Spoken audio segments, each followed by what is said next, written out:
In the autumn of 1347, 12 merchant ships limped into the bustling port of Messina, Sicily. The dock workers who gathered to unload the cargo from these Genoese vessels expected to find the usual treasures from distant lands. Instead, they discovered something far more terrifying. Most of the sailors aboard these ships were already dead. Those still clinging to life were covered in grotesque black boils that oozed blood and pus, their bodies burning with fever, their minds delirious with pain. What emerged from those ships that October day would transform Europe forever. Within 4 years, this invisible killer would claim the lives of 25 million people, wiping out nearly half of Europe's population. Entire cities would become graveyards. Families would vanish overnight. The very fabric of medieval society would unravel as death stalked every corner of the continent. This was the Black Death, and its arrival marked the beginning of the most catastrophic pandemic in human history. The horror that descended upon Europe had traveled thousands of miles to reach those Sicilian docks. Deep in the steppes of Central Asia, a bacterium known as Yersinia pestis had been quietly evolving, carried by fleas that lived on black rats. These seemingly insignificant creatures would become the harbingers of apocalypse, spreading death with an efficiency that would make modern pandemics pale in comparison. The plague had already carved a path of destruction across Asia before it reached European shores. In 1345, Mongol forces besieging the Crimean port city of Kaffa had discovered a weapon more devastating than any sword or siege engine. As their own soldiers succumbed to the mysterious disease, they catapulted infected corpses over the city walls, turning death itself into ammunition. The surviving defenders, many of them Italian merchants, fled westward across the Black Sea, unknowingly carrying the seeds of Europe's destruction in their ships' holds. From that first horrifying encounter in Messina, the plague spread with terrifying speed. Sicily fell within months. By 1348, the pestilence had crossed into mainland Italy, where it would claim some of its most famous victims. In Florence, a city of 120,000 souls, nearly half the population would perish. The great chronicler Giovanni Boccaccio witnessed the devastation firsthand, writing of swellings that appeared in the groin and armpits growing to the size of apples or eggs, which the common people called plague boils. But Italy was only the beginning. Like wildfire consuming dry timber, the Black Death leaped across borders and mountain ranges. Ships carried it to the ports of France and Spain. Trade routes became highways of death as merchants unknowingly transported infected rats and fleas from city to city. By the had lost half summer of 1348, Paris of its 100,000 residents. The streets of Europe's greatest cities became rivers of corpses as the living could no longer keep pace with burying the dead. The plague manifested in 3 horrifying forms, each more deadly than the last. The most common was bubonic plague, named for the painful swellings called buboes that erupted around victims' necks, armpits, and groins. These black masses would grow larger each day, sometimes reaching the size of oranges before bursting and releasing torrents of infected fluid. Victims endured excruciating pain as their skin turned dark with internal bleeding, earning the disease its sinister name. 4 out of 5 who contracted this form died within 8 agonizing days. Even more terrifying was pneumonic plague, which attacked the lungs directly. This airborne variant could spread through a single cough or sneeze, making no distinction between rich and poor, young and old. Those afflicted would cough up blood and struggle for breath as their lungs filled with fluid. The mortality rate reached 95%, and death usually came within 3 days. The rarest but most lethal form was septicemic plague, a blood poisoning so swift and complete that victims often died before the characteristic boils could even appear. This variant killed nearly everyone it touched, sometimes within hours of infection. Chroniclers described how people would go to bed healthy and be found dead the next morning, their bodies already black with decay. Medieval physicians, trained in the classical theories of ancient Greece and Rome, found themselves utterly helpless against this new enemy. They prescribed bloodletting, believing that draining the body's humors would restore balance. They burned aromatic herbs and spices, convinced that bad air carried the disease. Some recommended drinking ground unicorn horn or powdered emeralds. Others suggested that patients should sleep on their right side or avoid looking at victims of the plague. The most iconic response was the plague doctor costume, with its distinctive bird-like mask filled with herbs and spices. These leather-clad physicians, resembling creatures from a fever dream, moved through infected cities like harbingers of doom. Their long beaks contained mixtures of dried flowers, camphor, and vinegar-soaked sponges believed to filter the poisonous air. They carried wooden canes to examine patients without touching them, for even the doctors understood that close contact meant death. Yet, despite their elaborate precautions, physicians died at alarming rates. In some regions, the mortality among doctors reached 80%.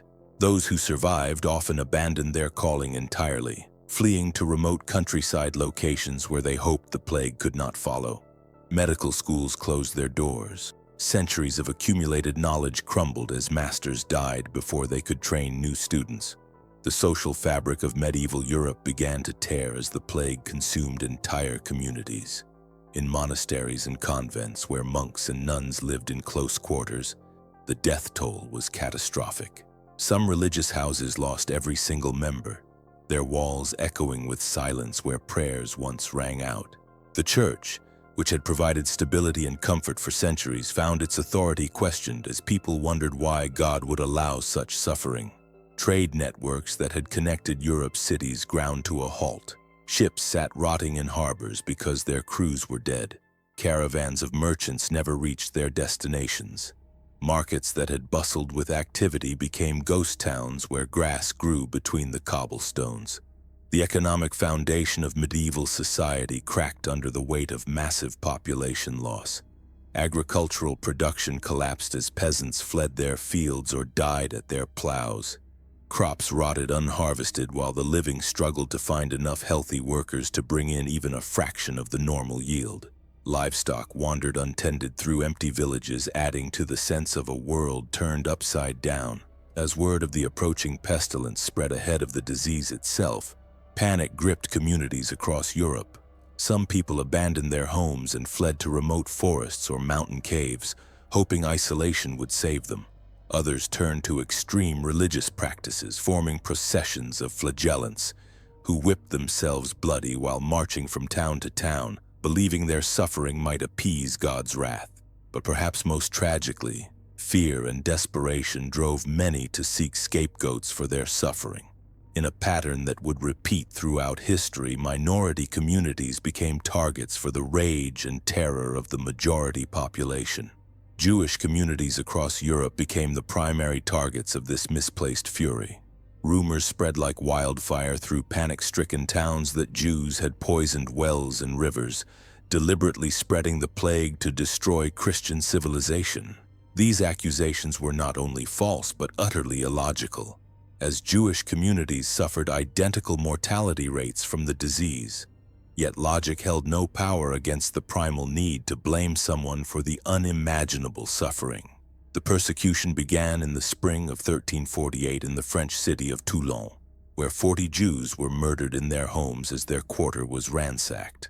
The violence quickly spread to Barcelona and other cities across southern France and Spain. By 1349, the bloodshed had reached Germanic territories where some of the most horrific massacres would unfold. In Strasbourg, a city that had not even been touched by plague, the entire Jewish population faced annihilation. On February 14th, Valentine's Day, city authorities condemned over 2,000 Jews to death by burning.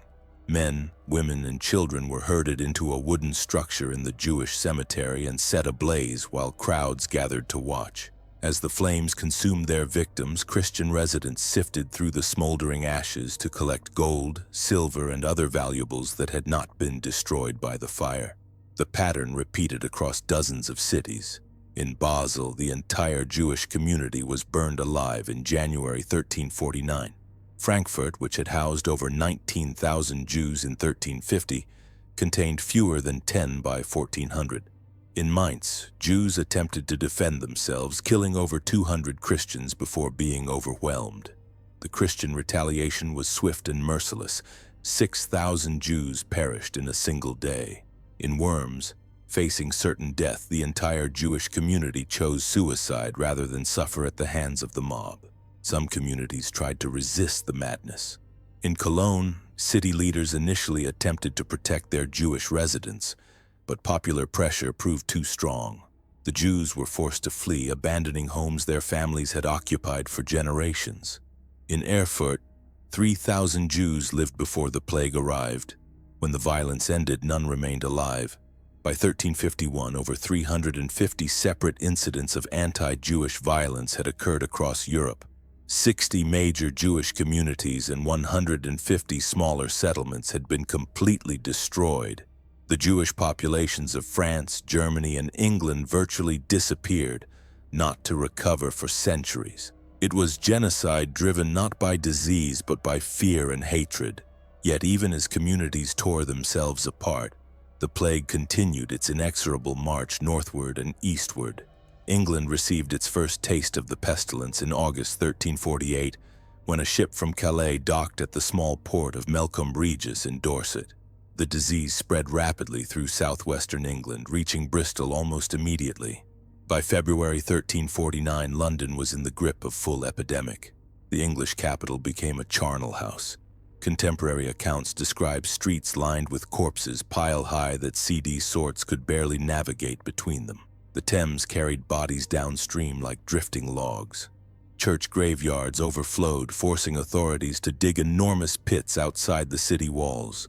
At one site in London, more than 50,000 bodies were interred in mass graves. The pestilence showed no respect for social rank or religious devotion. Princess Joan, daughter of King Edward III, succumbed to the plague while traveling to Spain for her wedding. Archbishops died alongside peasants. Nobles who had commanded armies fell victim to an enemy they could neither fight nor flee. The natural order of medieval society, built on rigid hierarchies and divine authority, crumbled as death proved the ultimate equalizer. In monasteries and convents across England, the mortality reached catastrophic proportions. At the Abbey of St. Albans, one of England's most prestigious religious houses, chronicler Thomas Walsingham recorded that scarcely a tenth of the monks survived. Entire religious communities vanished, leaving behind empty cloisters where weeds grew between the stones and manuscripts moldered in abandoned libraries. The economic consequences were immediate and severe. With so many workers dead or dying, those who remained could demand higher wages and better conditions. Peasants who had been bound to the land for generations suddenly found themselves in a position to negotiate with desperate landlords. The rigid feudal system that had defined European society for centuries began to crack under pressure. Authorities attempted to maintain the old order through legislation. In England, the Statute of Labourers in 1351 tried to freeze wages at pre-plague levels, making it a crime for workers to demand higher pay or for employers to offer it. Similar laws appeared across Europe as the ruling classes struggled to prevent social upheaval. But these measures could not restore the dead or resurrect the old certainties. Agricultural production collapsed across vast regions. Fields that had fed thousands lay fallow because there were no hands to work them. Livestock wandered unattended through abandoned villages. Grain rotted in storage while survivors fought over dwindling supplies. The careful balance between population and resources that had sustained medieval Europe for centuries was shattered. Trade routes that had connected distant regions fell silent. The great fairs that had drawn merchants from across the continent were canceled as cities closed their gates against the approaching pestilence. Ships remained tied to their moorings because crews were dead or dying. The vibrant commercial networks that had made medieval Europe prosperous ground to a halt, replaced by a desperate struggle for basic survival. In the countryside, entire villages simply ceased to exist. Travelers crossing England or France would encounter settlement after settlement where no smoke rose from chimneys, where doors hung open on empty homes, where only wild animals moved through streets that had once bustled with human activity. These ghost villages, abandoned to nature, stood as silent monuments to the plague's devastating power. Churches struggled to provide comfort to the living and burial for the dead. Parish priests died at rates even higher than the general population, victims of their own dedication to caring for the sick and dying. In some regions, entire dioceses lost their clergy. leaving communities without spiritual guidance during their darkest hour. Emergency ordinations brought married men and even teenagers into the priesthood, but many lacked the training or temperament for their sacred duties. The psychological trauma inflicted by the Black survivors live. Death ran deeper than any physical wound, in constant fear that the plague might return, that any fever or cough might herald their own demise. Children grew up in a world where death was commonplace, where entire families could vanish overnight, where the future seemed perpetually uncertain. Some turned to extreme religious practices, believing that only the most severe penance might appease divine wrath. Groups of flagellants marched from town to town, publicly whipping themselves until their backs ran with blood. Others abandoned traditional morality entirely, reasoning that if death could come at any moment, worldly pleasures should be seized immediately. The plague reached its northern limits in 1350, spreading through Scotland, Scandinavia, and the Baltic regions. Even the remote settlements of Norway and Sweden could not escape the pestilence. Greenland's Norse colonies, already struggling with climate change and isolation, may have been completely wiped out by the plague, ending 5 centuries of European presence in the Arctic. By the winter of 1350, Europe lay transformed beyond recognition. The continent that had entered 1347 as a tapestry of thriving kingdoms, bustling trade routes, and growing cities now resembled a vast graveyard punctuated by scattered survivors. The Black Death had not merely killed, it had fundamentally altered the very structure of European civilization in ways that would echo through the centuries.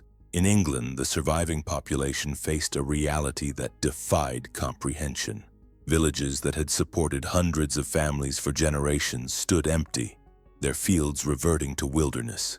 Manor houses that had commanded vast estates found themselves with no tenants to work the land. The careful feudal contracts that had bound lord to peasant for centuries became meaningless when half the parties to those agreements lay buried in mass graves. John of Reading, a monk at Westminster, captured the surreal quality of this new world when he wrote that there was death without sorrow, marriage without affection, and flight without escape. Those who tried to flee the pestilence often discovered they were already infected, carrying death with them wherever they sought refuge. Communities that had welcomed travelers for centuries now barred their gates against anyone from plague-affected regions, creating islands of terrified isolation across the landscape. The economic disruption rippled outward in ways medieval minds struggled to understand. In regions where 90% of the population had perished, the survivors found themselves inheriting wealth they had never imagined possessing. Peasant families suddenly owned multiple farms, workshops stood empty waiting for new masters, and livestock wandered freely through abandoned settlements. Yet this sudden abundance came with a terrible price: the complete breakdown of the systems that had made such wealth meaningful. Currency itself became problematic in many regions. Gold and silver held little value when there was no one left to trade with. Barter systems emerged as survivors exchanged goods directly. But even these simple transactions were complicated by the massive population loss. A blacksmith might find himself the only metalworker in a region that had once supported dozens, making his services invaluable but leaving him with no peers to learn from or trade with. The Church, which had provided both spiritual and practical guidance for European society, faced its own crisis of authority. Entire monasteries lay empty, their libraries containing centuries of accumulated knowledge now accessible only to rats and decay. Cathedral schools that had educated generations of clerks and administrators closed their doors permanently. The careful hierarchies that had connected village priests to bishops to archbishops collapsed as death claimed members at every level. In some regions, desperate bishops ordained anyone who could read, regardless of their background or preparation. Married men, teenagers, even former soldiers found themselves thrust into clerical roles they were utterly unprepared for. These emergency priests often lacked the education to perform basic sacraments correctly, leading to further erosion of religious authority. Parishioners who had once trusted their spiritual leaders implicitly now questioned whether their marriages were valid, their confessions heard, their children properly baptized. The disruption of religious life had profound psychological effects on survivors. Medieval Europeans had organized their entire worldview around the promise of divine justice and cosmic order. The plague challenged these fundamental beliefs in the most direct way possible. If God was just, why had innocent children died while murderers survived? If prayer and penance had power, why had the most devout communities suffered equally with the most sinful? Some responded to these questions by embracing more extreme forms of religious expression. Groups of flagellants continued to wander across Europe throughout 1350 and beyond, believing that only the most severe physical penance could restore divine favor. These processions, sometimes numbering in the thousands, moved from town to town performing public acts of self-mortification. They whipped themselves with leather thongs embedded with metal spikes, chanted prayers in languages they did not understand, and demanded that local populations join their rituals of suffering. The flagellant movement represented more than simple religious enthusiasm. It was a direct challenge to established church authority. These groups claimed to receive divine revelation directly, bypassing traditional clerical hierarchies. They performed their own baptisms, heard confessions from each other, and preached salvation through shared suffering rather than sacramental grace. For a church already weakened by massive clergy losses, this grassroots religious movement posed a significant threat to institutional control. Secular authorities also struggled to maintain order in the transformed landscape. Courts that had once processed hundreds of cases found themselves with no plaintiffs, defendants, or witnesses. Legal systems built around personal testimony collapsed when entire communities of potential witnesses had perished. Property disputes became nightmarishly complex when multiple claimants could legitimately argue they were the sole survivors of families that had once owned specific lands. The administrative machinery of medieval government ground to a halt in many regions. Tax collectors found no one left to collect from. Military levies could not be raised from populations that no longer existed. Royal officials sent to investigate local conditions often found empty towns where their authority extended over nothing but wild animals and crumbling buildings. France, which had entered the plague years as Europe's most powerful kingdom, emerged as a shadow of its former self. The royal court, which had once commanded the loyalty of hundreds of noble families, found many of its greatest houses completely extinct. Entire provinces had lost their traditional leadership, creating power vacuums that would fuel decades of civil conflict. The famous chronicler Jean Froissart, writing shortly after the plague's end, described a kingdom where traditional loyalties had dissolved. Nobles who had once competed for royal favor now focused entirely on survival. Regional governors found themselves ruling over empty territories where their commands echoed through abandoned castles. The careful balance of power that had made medieval France a dominant European force collapsed along with its population. Similar patterns emerged across the continent. The Holy Roman Empire, already a fragmented collection of competing authorities, became even more decentralized as local rulers focused on their own devastated territories. Italian city-states that had once projected power across the Mediterranean found themselves struggling to maintain basic urban services. Spanish kingdoms discovered that their elaborate court ceremonies meant nothing when there were no courtiers left to participate. Trade relationships that had taken centuries to develop vanished overnight.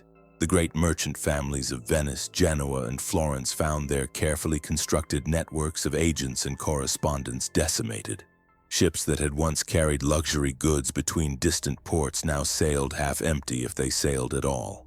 The Hanseatic League, which had dominated Baltic commerce, faced the collapse of many member cities as their populations fell below sustainable levels. Manufacturing centers that had supplied goods across Europe fell silent. The wool towns of Flanders, which had clothed much of the continent, lost the skilled workers whose knowledge had been passed down through generations. Metalworking centers in Germany found themselves without the apprentices who would have carried forward traditional techniques. The intricate craft guilds that had regulated production and maintained quality standards dissolved as their members died or fled. Agricultural regions faced different but equally severe challenges. The careful systems of crop rotation, animal husbandry, and land management that had sustained medieval farming required continuous human oversight. When that oversight disappeared, productivity collapsed dramatically. Fields that had been productive for centuries became overgrown wasteland within a few seasons. The surviving peasants found themselves in an unprecedented position.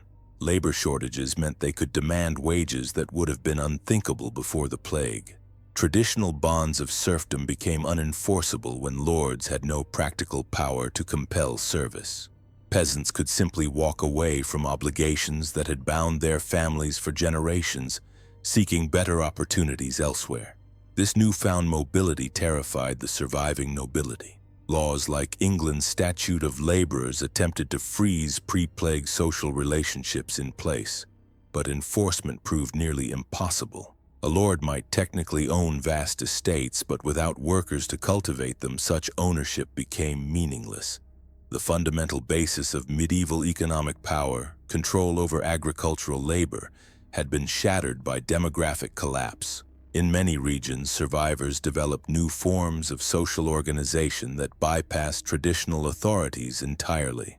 Small communities of plague survivors banded together for mutual protection and support, creating informal networks that operated outside established legal frameworks. These groups often included people from different social backgrounds who would never have associated under normal circumstances. Nobles working alongside former serfs, merchants collaborating with craftsmen, clergy sharing resources with lay people. The psychological trauma of plague survival created bonds that transcended traditional social barriers. People who had witnessed the complete destruction of their communities felt more connection to fellow survivors than to abstract concepts of noble blood or divine hierarchy. This democratic mixing of social classes would have profound long-term consequences for European society. Women found their social positions dramatically altered by the population collapse. In many communities, traditional marriage patterns became impossible to maintain when entire age cohorts had been eliminated. Widows inherited properties they never could have owned under normal circumstances. Young women faced proposals from men they would never have been considered suitable matches for in the pre-plague world. The shortage of skilled workers opened opportunities for women in trades that had previously excluded them. Female brewers, bakers, and textile workers found themselves in positions of economic independence that would have been unthinkable just a few years earlier. Some communities relaxed restrictions on female property ownership simply because there were no male relatives left to inherit traditional holdings. Children who survived the plague often found themselves orphaned and forced to mature rapidly in order to survive. 10-year-olds inherited family businesses they were completely unprepared to manage. Teenagers found themselves responsible for younger siblings with no adult guidance. These child survivors grew up with a fundamentally different understanding of authority and social structure than their parents had possessed. Educational systems that had slowly developed over centuries collapsed almost overnight. Cathedral schools closed when their teachers died. Universities lost entire faculties to the plague. The careful transmission of knowledge from master to student was interrupted across multiple generations, creating gaps in learning that would take centuries to fill. Legal traditions that had evolved over hundreds of years faced disruption as the practitioners who understood them died without passing on their knowledge. Local customs that had regulated everything from water rights to market procedures were forgotten when the communities that had maintained them disappeared. The oral traditions that had preserved much medieval knowledge died with the people who had memorized them. Technological knowledge faced similar losses. Craftsmen who had spent decades perfecting specialized techniques died without training adequate replacements. Construction methods for complex projects like cathedrals and castles were lost when the master builders who understood them succumbed to plague. Even basic agricultural techniques were forgotten in regions where the knowledge had not been written down. The demographic recovery that eventually followed would take centuries to complete, and the Europe that emerged would be fundamentally different from the continent that had existed before 1347. The plague had not simply killed people. It had destroyed an entire civilization and forced the survivors to build something entirely new from the ruins. The Black Death stands as history's most devastating pandemic, a catastrophe that claimed 25 million lives and reshaped the very foundations of European civilization. From those 12 plague ships that arrived in Messina to the empty villages scattered across the continent, we have witnessed how a single pathogen could bring an entire world to its knees. This was not merely a medical crisis, but a complete civilizational collapse that touched every aspect of human existence. The plague destroyed families, toppled governments, shattered economic systems, and challenged the deepest beliefs that had sustained medieval society. It revealed both the darkest impulses of human nature, as seen in the persecution of Jewish communities, and the remarkable resilience of those who survived against impossible odds. The survivors who emerged from this apocalypse inherited a world they barely recognized. They were forced to rebuild not just their communities, but their entire understanding of how society should function. The rigid hierarchies that had defined medieval Europe for centuries gave way to new forms of social organization born from necessity and shared trauma. Today, as we face our own global health challenges, the Black Death reminds us that pandemics are not merely medical events. They are transformative forces that reshape civilizations. The courage of medieval survivors who rebuilt their world from ruins should inspire us to remember that even in our darkest moments, humanity endures, adapts, and ultimately prevails.